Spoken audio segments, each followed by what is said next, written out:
पुराने ज़माने की बात है।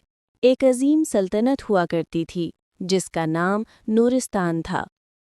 ये सल्तनत अपनी वुसअत, दौलत और फौजी ताकत के लिहाज से पूरे खित्ते में मशहूर थी। लेकिन इसके बादशाह ज़हीरुद्दीन का नाम लोगों के दिलों में खौफ और लर्जा पैदा कर देता था। ज़हीरुद्दीन एक बेइंतहा ताकतवर बादशाह था, मगर उसकी ताकत के साथ जुल्म, तकब्बुर और खुद पसंदी भी बढ़ गई थी। उसके महल के दरो दीवार सोने से मुज़य्यन थे, मगर रियाया भूख और गुर्बत से तड़प रही थी। वो अपनी रियाया को कीड़ों मकोड़ों की तरह समझता और अपनी मर्जी के खिलाफ बोलने वाले को कैद या कत्ल कर देता था। एक दिन बादशाह अपने महल की बालकनी में बैठा हुआ शहर के बाजार का मंजर देख रहा था। उसने देखा कि एक गरीब बुढ़िया अपने बीमार बेटे के लिए दवा खरीदने आई है, मगर चंद सिक्के कम होने की वजह से दवा फरोश ने दवा देने से इनकार कर दिया। बुढ़िया रोने लगी और आसमान की तरफ हाथ उठाकर कहने लगी, ए अल्लाह, अगर इस जमीन पर कोई इंसाफ नहीं तो तेरा इंसाफ तो जरूर कायम होगा। ये मंजर बादशाह ने देखा, मगर उसके दिल पर कोई असर न हुआ। वो हंसकर अपने वजीर से बोला, लोग इंसाफ के लिए आसमान की तरफ देखते हैं, जमीन पर बादशाह हूं मैं, मगर फिर भी मुझे चैलेंज करते हैं। वजीर ने डरते हुए कहा, जापना, द्वारे कमजोरों का हथियार है, उनसे डरना चाहिए। मगर बादशाह ने तज़हीक आमीज़ हंसी हंसी और कहा, मैं वक्त का बादशाह हूँ, मेरा इंसाफ वक्त का इंसाफ है। चंद दिन बाद एक दरवेश शहर में आया। उसने बादशाह के जुल्म के किस्से सुने तो महल के दरवाजे पर जाकर सदा दी, ए बादशाह वक्त, इंसाफ करो वरना वक्त तुमसे इंसाफ लेगा। बादशाह को खबर मिली कि कोई दरवेश महल के दरवाजे पर खड़ा आवाज सुना रहा है। उसने गुस्से में आकर दरवेश को बुलाया, तुम हो वो जो मेरे इंसाफ पर सवाल उठा रहे हो? बादशाह ने गुरूर से कहा। दरवेश मुस्कुराया और बोला, मैं तुम्हारे इंसाफ पर नहीं, तुम्हारे अंजाम पर बात कर रहा हूँ। वक्त कभी किसी पर रहम नहीं करता। बादशाह ने कहकहा लगाया और हुक्म दिया कि दरवेश को शहर बदर कर दिया जाए। जब सिपाही दरवेश को ले जा रहे थे तो उसने मुड़कर कहा, ए बादशाह, आज तुम्हारा हुक्म चला, कल किसी और का चलेगा। वक्त की गिनती शुरू हो चुकी है। वक्त गुजरता गया। बादशाह ने अपने खजाने भरने के लिए रियाया पर भारी टैक्स लगा दिए।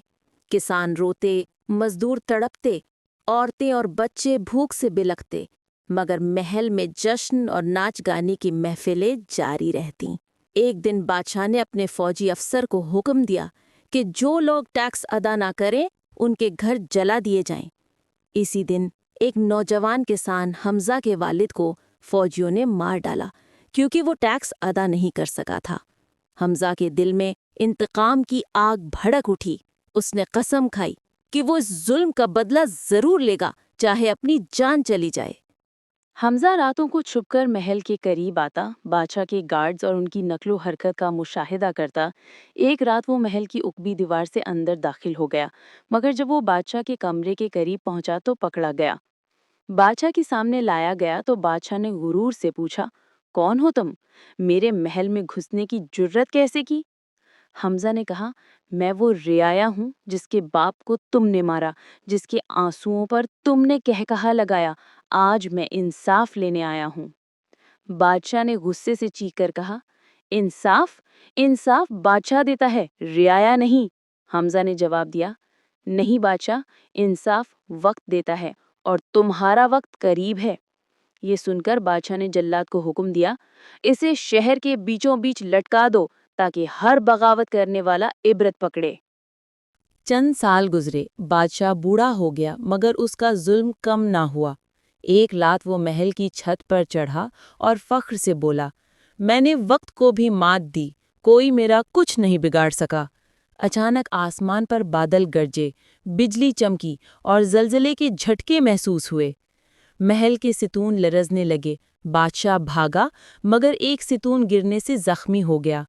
इसी लम्हे दरवेश की वो बात याद आई, वक्त की गिनती शुरू हो चुकी है। सल्तनत का जवाल। जलजले के बाद शहर में वबा फैल गई। लोग मरने लगे, बागी उठने लगे, फौज ने भी बगावत कर दी। वजीरों ने बादशाह को मशवरा दिया कि खजाना लेकर किसी महफूज मकाम पर भाग जाए।